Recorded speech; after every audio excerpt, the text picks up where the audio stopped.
Everyone, welcome back. So, we are talking about our last chapter of notes, chapter 14, which is all on juvenile probation. And so, we are going to talk about some of the things. As you can tell, I already wrote down the notes. Once again, I should always do this, and I think I'll do that going forward in further classes. But for this one, I already have it written down, but let's talk about this.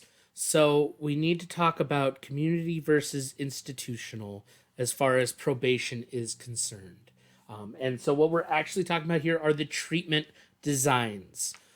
So, in the juvenile probation system, we talk a lot about, and we've talked about it in this class in some of our conversations. There is a clear distinction between what is community based rehabilitation and work versus what is institutional, or rather what's run and operated by the state, that kind of thing. And so when we talk about community versus institutional, it's not to say one is better than the other or one can't do one thing. It's just a matter of who is running this. And so community treatments are efforts to provide care, protection, and treatment for juveniles in need, including probation, treatment services like counseling, restitution, and other programs. These efforts are privately maintained residences like foster homes, group homes, and boarding schools. They can also be non residential, where youth remain in their own home, that require counseling, vocational training, and other services. So, again, community corrections, community treatment. This is looking at they are staying an active part of the community. Whereas institutional treatments are typically correctional centers, and we're going to talk about those in a second. But correctional centers operated by federal, state, and county governments. They restrict the movement of residents through staff monitoring, locked exits, and interior fence controls. And so there are several types, and I did already put down the several different types of correctional centers. There's reception centers, specialized facilities, training schools, ranch/forestry camps, and boot camp.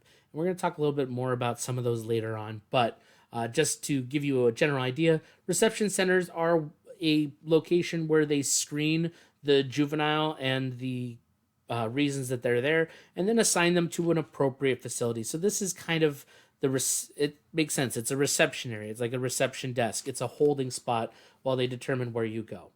Obviously, specialized facilities are for specific care. This can be drug treatment, alcohol treatment, violence, anger management, things of that nature. They're specialized in a certain area. So the one that most people are familiar with are training schools. They're also called reformatories. You might have heard of reform school. That's what this is. This is a long-term secure setting location that is a school because it still teaches them and things of that nature, but it's also to reform the individual, much like the original sentencing ideas of the general criminal cases.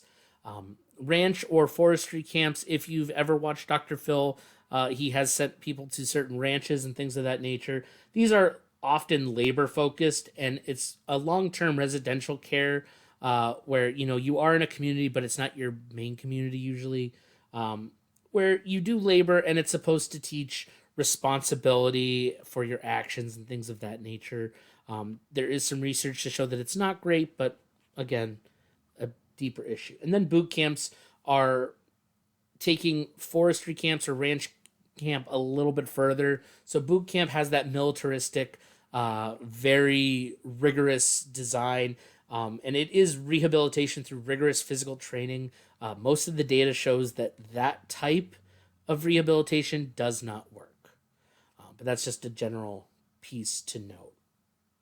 And so, some experts do believe that the best path is community. Community treatment and probation is what we try to encourage. We have our good individuals. We have Charles Murray and Lewis B. Cox. In particular, they are mentioned on page 386, in case you're wondering, but of our textbook. But Murray and Cox talked about what they call the suppression effect. And that's something I wanted to talk about in particular. So, the suppression effect itself is a reduction of the number of arrests per year for youths who have been incarcerated or otherwise punishment. So, it's the idea that after they are incarcerated and released, that their arrest rate is going to go down lower and lower. They're not going to be repeat offenders. And so, there's data to show that sometimes this works and sometimes it doesn't. And so Murray and Cox ended up uncovering this kind of issue, but they also put forward this, and I think this is a very important piece.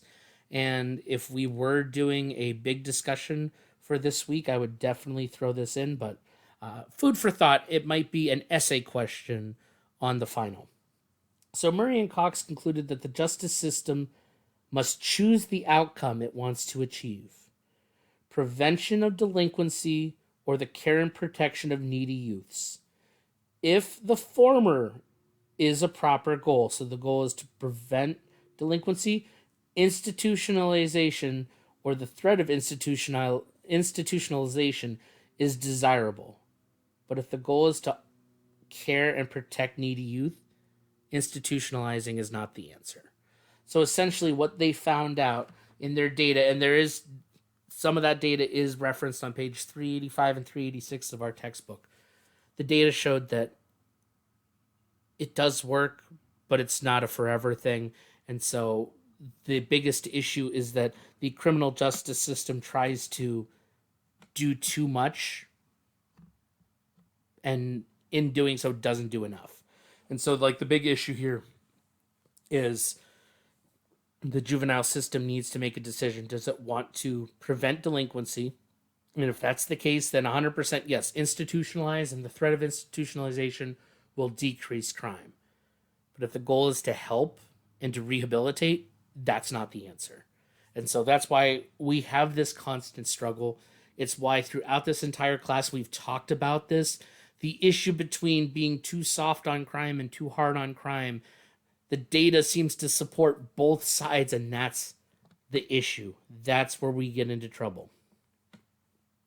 And so just a kind of reminder that, probation is treatment without incarceration. Not that I think we need to remember that, but it's important to know because, well, we're going to be getting into probation stuff, specifically the probation officer. And so when we talk, well, before we get into that, I guess, community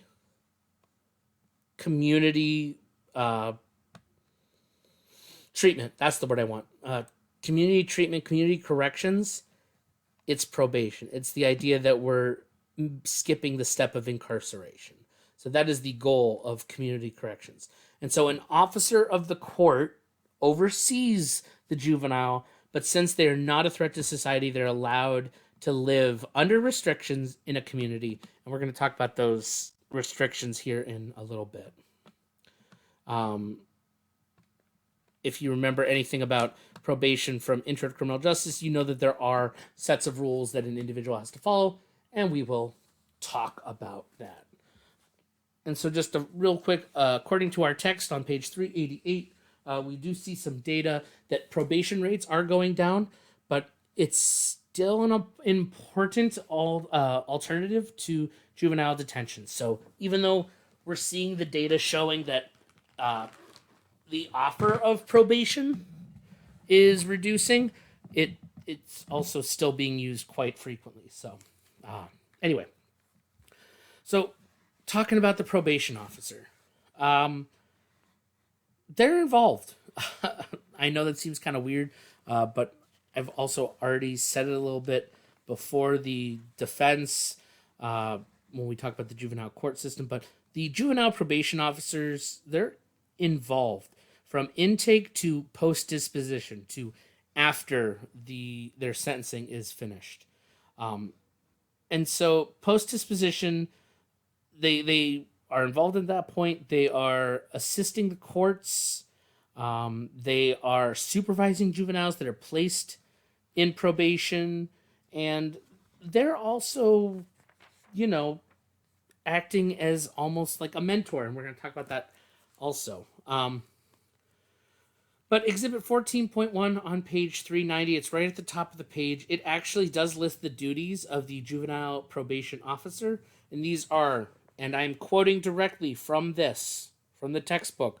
So, and I'm telling you this, and this is now the third time I'm mentioning that on page 390, Exhibit 14.1 is the duties of the probation officer and might be a question on the final exam. So some of the duties of the juvenile probation officer from Exhibit 14.1, they provide direct counseling and casework services, interview and collect social service data, make diagnostic recommendations, maintain working relationships with law enforcement agencies, use community resources and services, direct volunteer case aids, write predisposition or social investigation reports, work with families of children under supervision, provide specialized services such as group therapy, supervise specialized caseloads involving children with special problems, and make decisions about the revocation or probation and its termination. So yes, the probation officer is involved in a lot of different aspects, and in some cases they do act as a mentor in a sense, but one of their key roles is social investigator, which we talked about a little bit in the first part of this when we talked about the trial, or rather the predisposition report. This is what a probation officer will do. They investigate the social conditions that the juvenile is in, things of that nature, and make a determination about whether they get parole or they need monitoring, things of that nature. So one of those key things is being able to identify what is needed. The predisposition report is a diagnosis of the juvenile and the need for the court's assistance. Relevant environmental and personality factors and other relevant information to assist the court in developing a treatment plan. I literally went back to the last chapter's notes and made sure I said word for word what we talked about. So, anyway, let's talk about the mentorship thing briefly before we get into the actual probation innovations that we've seen. So, if you recall, way back when we talked about the impact of schools and programs on juvenile delinquency, one of the programs we talked about was a mentorship program. And so the probation officer is not that individual in a mentorship program, but since the probation officer is involved in the determination of parole, they tend to be the one that checks in with the individual for parole and whether or not it needs to be revoked. This means that individual has a lot of power over that person's life. So this places them as an unofficial mentor. It's an opportunity if you are someone who is thinking about going into probation, and in particular juvenile probation.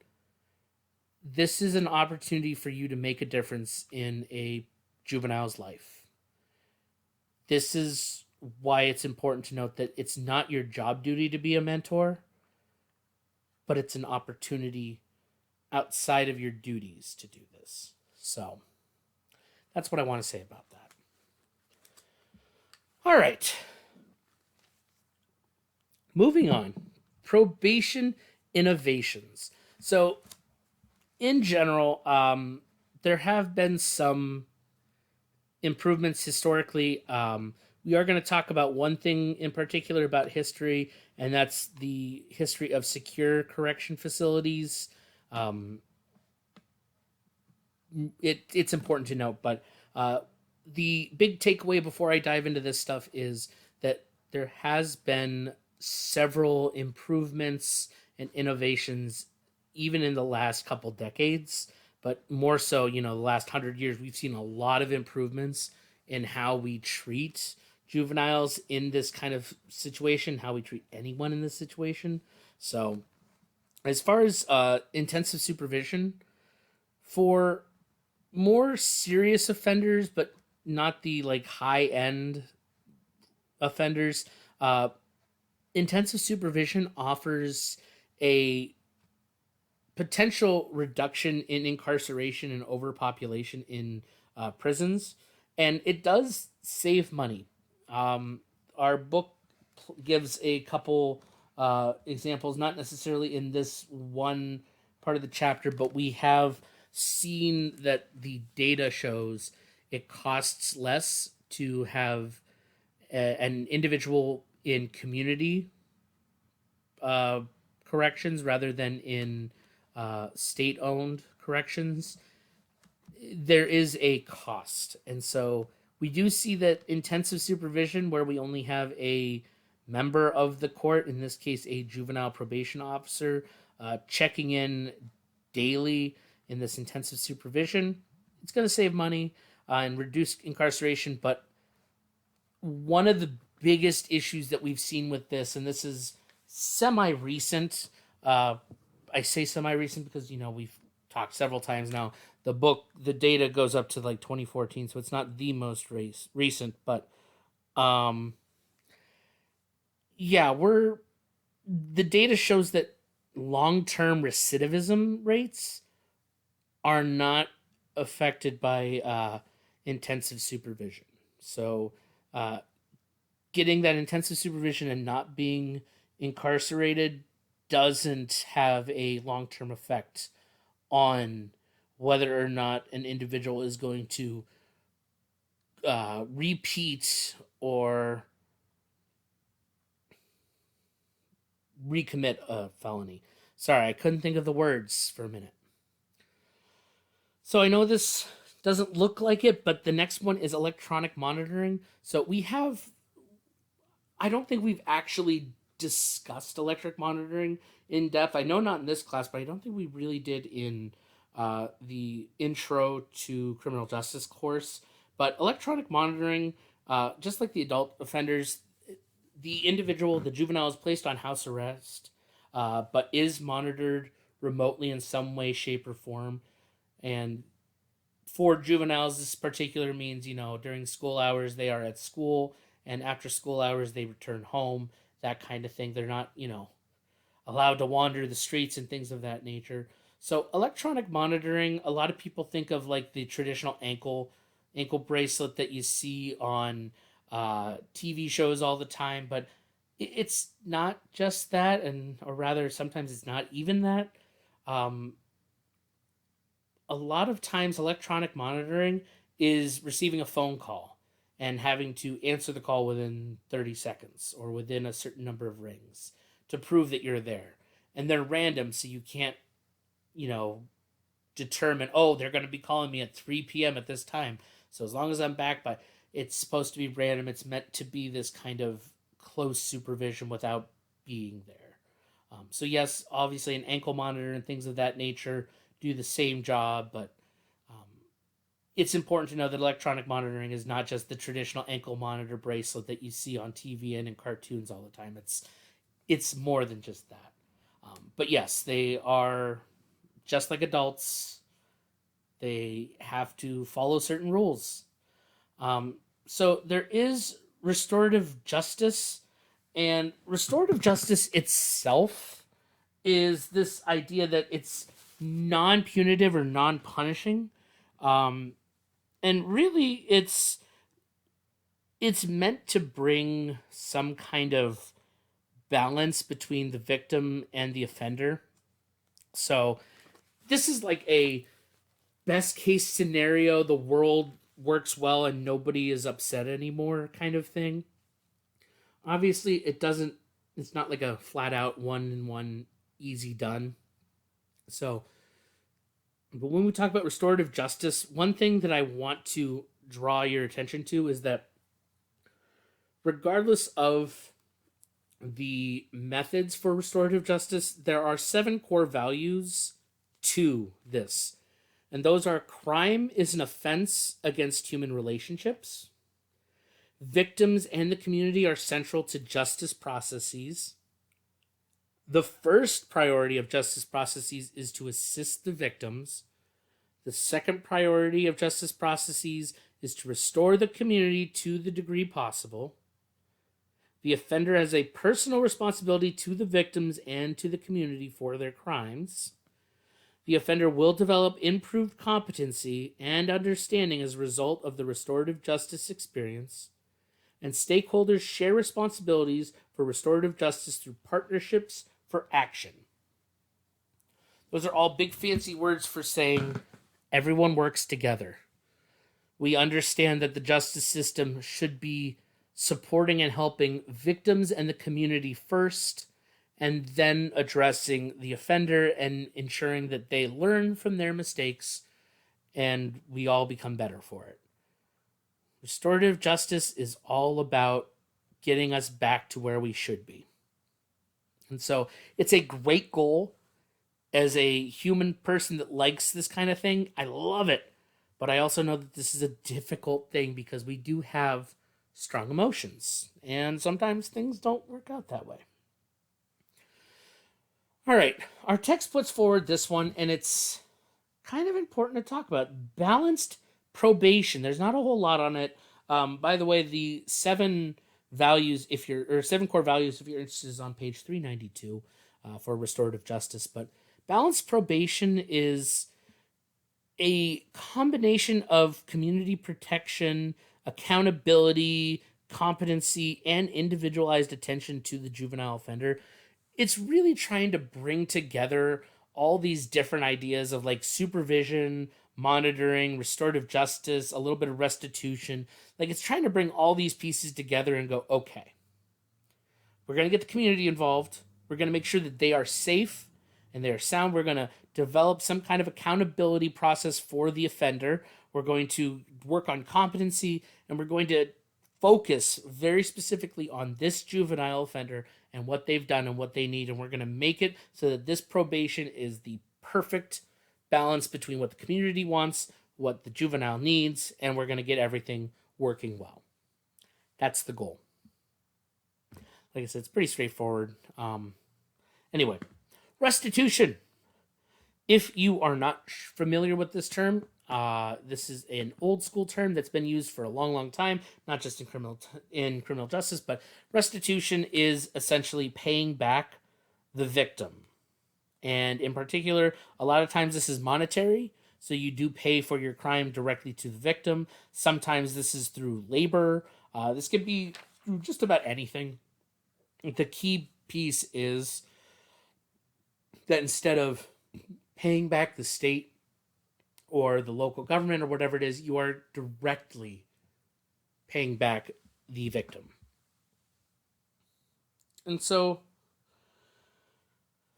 we transition a little bit from these probation innovations where we talked about, how, well, rather, they're innovations, but they're also probation methods. So they have improved, as you can tell. Balanced probation is kind of like the goal. Restitution, like I said, has been around forever, but we still have it. But now we need to talk about residential community treatment.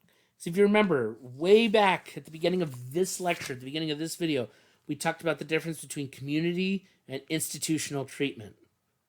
We're getting into the residential right now. We're getting into that community treatment. And so typically, residential community treatments, in case you can't tell, residential, home type. So the 4 main residential community treatment styles are group homes, foster care, family group homes, and rural programs. So a big thing with community treatment, residential community treatment programs and locations are that they are not high security. These are minimum to low security. And so for the most part, a lot of these should be familiar to you if you have even just like very little familiarity with juvenile justice or criminal justice as a whole. But if not, we're going to talk about it. So group homes are non-secure residents that provide counseling, education, job training, and family living. They're staffed by a small number of persons and generally house 12 to 15 individuals. The institutional quality of the environment is minimized, and the kids are given opportunity to build a close relationship with the staff. They reside in the home, attend public school, and participate in community activities. Group homes are these They are literally going to an individual home with other people, and they are working together. They're going to school, and they're dealing with each other, and there's therapy and all that other fun stuff. Foster care programs involve one or two juveniles who live with a family. And so this is where things differ from a group home. A group home is not a family, it's a group of individuals. The foster care program in particular, these are where juvenile enters into a close relationship with foster parents and receive attention and care they didn't receive in their own homes. We are familiar with foster care outside of probation, outside of juvenile delinquency, but it is an aspect of that system as well. So it's important that we note that this is part of it.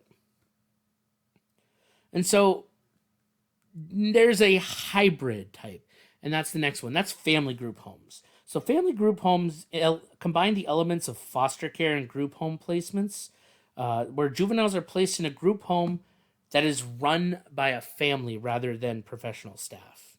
So you're going into a foster home, but it's still a group home. The difference is the people who are running it are one family, and they abide by those rules and that sort of thing. And then there are rural programs, which is where our forestry camps, ranches, those things kind of fall under. These are, much like the word rural tells you, they are not in urban settings. They're not in the city. They're out in quote-unquote nature, because the whole idea is you're going to do some manual labor, you're going to learn a little bit about responsibility, and it's going to make you a man. It's going to make you a better person. Apologies for my little breakdown into some bad country voice. Didn't mean to. It just kind of happens when I talk about this stuff. So, again, apologies.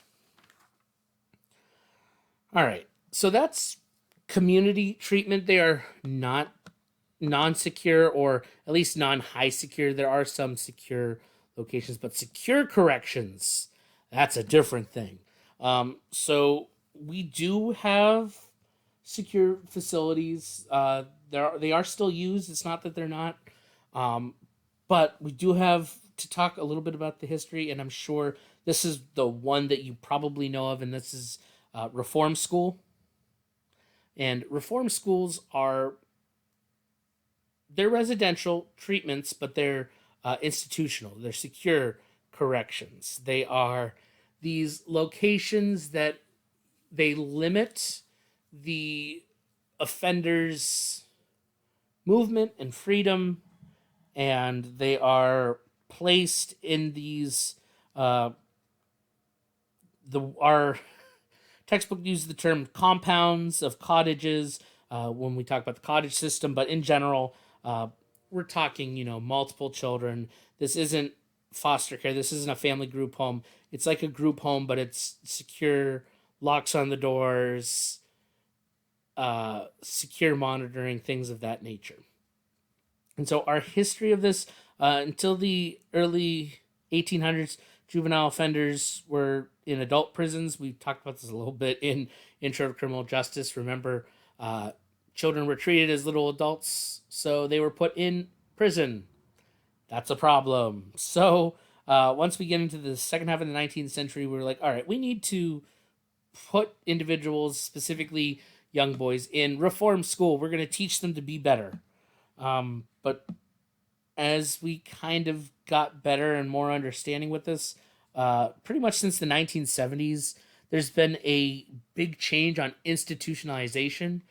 We talked about this really briefly before. I didn't give any more specifics, but institutionalizing, placing an individual in a secure facility that's meant to change your way of acting, behaving, thinking, doing. We see that there is long-term effects of this. And so since the 1970s, really, we've been pushing away from institutionalizing. We've been pushing more towards these residential community treatment centers. So that's why I said there are still secure correction facilities. Obviously, we tend to reserve them for the more violent and potentially dangerous juvenile delinquents, but there would have been a time where we put everyone there, and so there we are learning more and more. So we'll see how that goes in the semi near future. So as I said, as of today, or not necessarily today, but in our more modern times, we've gotten more understanding for how violence and being tough on crime and the ways we interact with children who are developing, how that has effects on their mental status, and how sometimes being hard on crime from a young age just leads them to do more crime. Like, we're getting more familiar, we're getting more understanding, and so we're moving forward from that point. But this is where we have to talk about the unfortunate reality of racial issues. So on page 400, table 14.1 is the state comparison of custody rates between European American, white, and African American, black, juvenile offenders from 2011. So we are going to talk about that here in just a second, but it's important to note that nowadays the institutionalized juvenile, the individual who is in the juvenile system, they are a little bit different. They are, we find that males are, I don't want to say cliquey, but they're kind of cliquey. They are, they bond together. They have certain rules of who you do and don't mess with. So they're majority in community / public correctional facilities. The conditions have improved. Females in this grouping vary widely. As far as our book is concerned, there's not a whole lot of data to determine full ideas and decisions like we have with males. Excuse me for taking a sip, but there is a racial disparity, and we've talked about this before.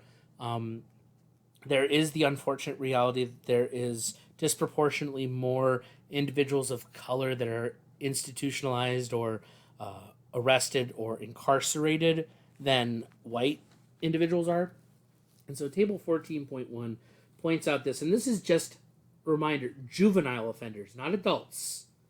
So as a whole, the United States, white 112 to black 521. So this is individuals who are juvenile offenders in residential placement in 2011 per 100,000 juveniles in the population. So the overall average is not great. Obviously, in certain states, there's a larger number disparity.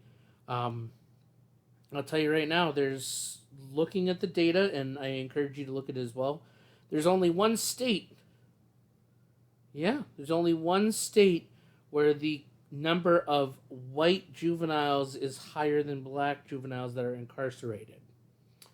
And all I'm going to tell you is it's Vermont.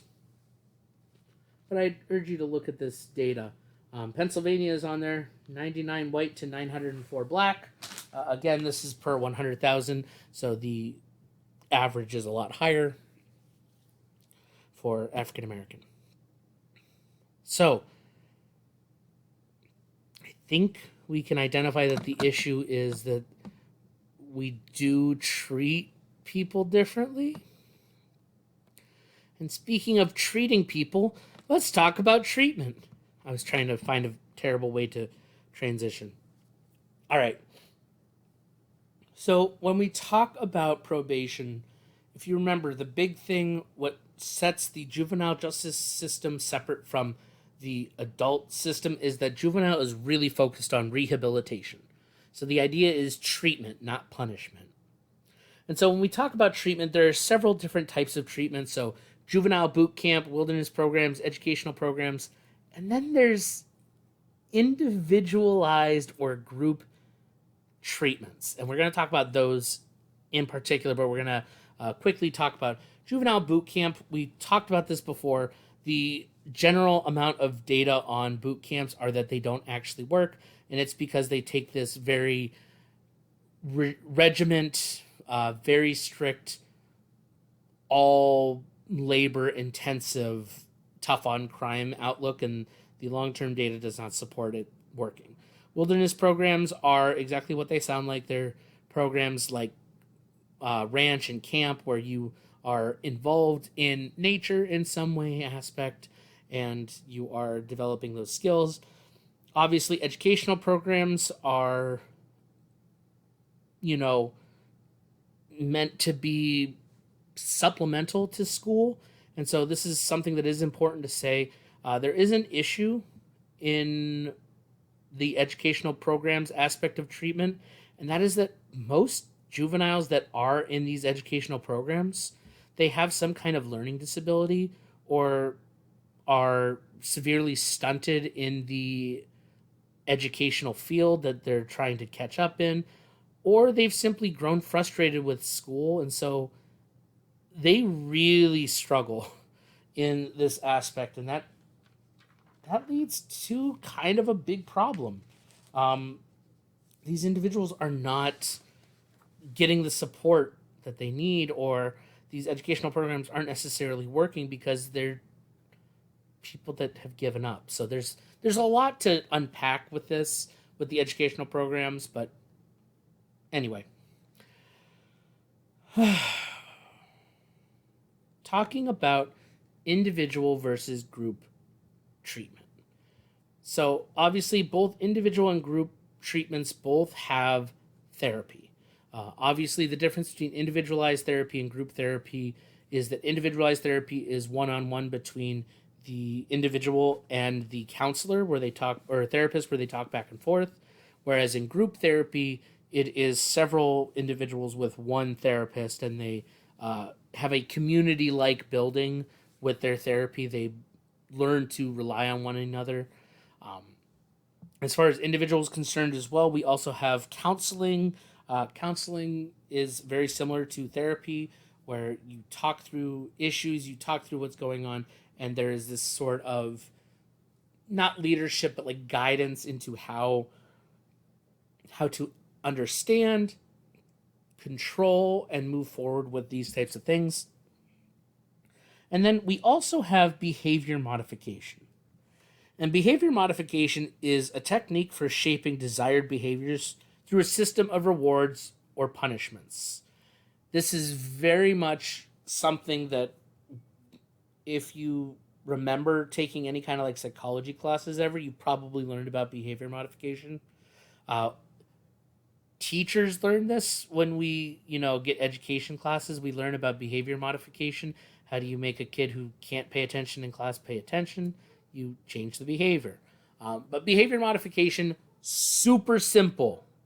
So, mind you, I'm giving you the like, explain it to me like I'm 5 explanation. Behavior modification is saying, well, this person likes to steal from Walmart. What am I going to do? Okay, well, number 1, we're going to reinforce that stealing is bad. So every time you steal, you have to give $10 to this jar that we will then go and donate to Walmart. So every time that you do this behavior that's bad, we add money to the jar from you. So we are punishing you for doing that action. And so eventually you're going to hit the point of, I don't want to do this anymore. So you stop the behavior. This is also positive reinforcement where, if a kid who's never responding in class, you say every time you raise your hand and answer a question correctly, you get 1 piece of chocolate. That kid is going to always be raising his hand and trying to get those answers right, because once that 1 piece of chocolate comes in, keeps going. That's behavior modification. Obviously, those are very oversimplified explanations, but that is what we're talking about as far as individual treatment is concerned. Group, as I said, group therapy is very much this whole group kind of thing, but we also have some specific things related to group therapy and group treatment, if you will. So guided group interactions is a very and fairly common method of group therapy and group treatment. It's basically the idea that through group interactions, a delinquent can acknowledge and solve their own personal problems. So one person facilitates the interactions, and the group culture is the one that responds. They grow. They're the ones that lead everything. You just have a person to make sure that things stay on track. Then there's also positive peer culture, which should be pretty straightforward because all that stuff makes sense. But positive peer culture is counseling programs in which peer leaders encourage other group members to modify their behaviors, and peers help reinforce acceptable behaviors. The idea that it's not just the adult, it's not just the therapist, it's each other saying, hey, this is what we need to do, this is how we should act. So positive peer culture is important, specifically in group therapy, but it's a good thing overall to have. Then there's milieu theory, which is that all aspects of the environment are part of treatment, and meaningful change, increased growth, and satisfactory adjustments are encouraged. This means it's not just the individuals, it's not just the therapist, it's everything, everyone around you. All these things play together to create the best possible treatment. And so this is where we get to this last piece before we dive into aftercare and parole, and we'll talk about that here, or aftercare and reentry. But that is the right to treatment. And so remembering that the primary goal of juvenile justice is rehabilitation, that means that the goal is treatment. And that means that an individual, a juvenile who is in the juvenile justice system, has a right to treatment. And this comes back to the idea from the last chapter notes about life without parole or the death penalty. Any juvenile is allowed the right to receive treatment to become better and return to society. That is important. I will tell you right now, there will be some kind of short answer question related to the right to treatment, or a fill in the blank question on the right to treatment. So I encourage you, write it down, remember it, ask questions, email it to yourself. Go to page 409 and read the entire section on the legal right to treatment for juvenile delinquents. I don't care how you remember it, but it's important that you know that. All right. So we're going to talk about aftercare and reentry. This is the last part of our discussion for the chapter. Aftercare is essentially parole in the juvenile judicial system. The idea is that you have served some kind of sentence, but this is a parole-like role where after you have received treatment, there is still follow-up. You still have to, behave. You can't commit a crime, things of that nature. And then we also talk about reentry. And so reentry is, regardless of aftercare or anything else, this is the step where we are preparing an individual to return to normal society. And so obviously there is a level of supervision with this. It's important to note there is intensive aftercare programs where, they actually are constant and very vigilant on all this. But it's important to note that reentry in general, there is some level of prep work. It's not just, a juvenile is done with their probation or parole and, oh, yeah, you're good, go back to society like we do with adults. No, we actually have these kinds of reentry programs where an officer will be involved or someone will be involved that helps reacquaint the individual. And so, something to note, aftercare, because it is like parole, can be revoked.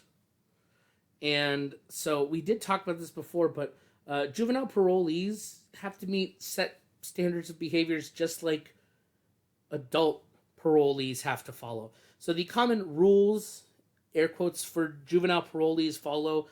Page 412 of our textbook lists several of these. Obviously, it's not all of them. It's not an exhaustive list.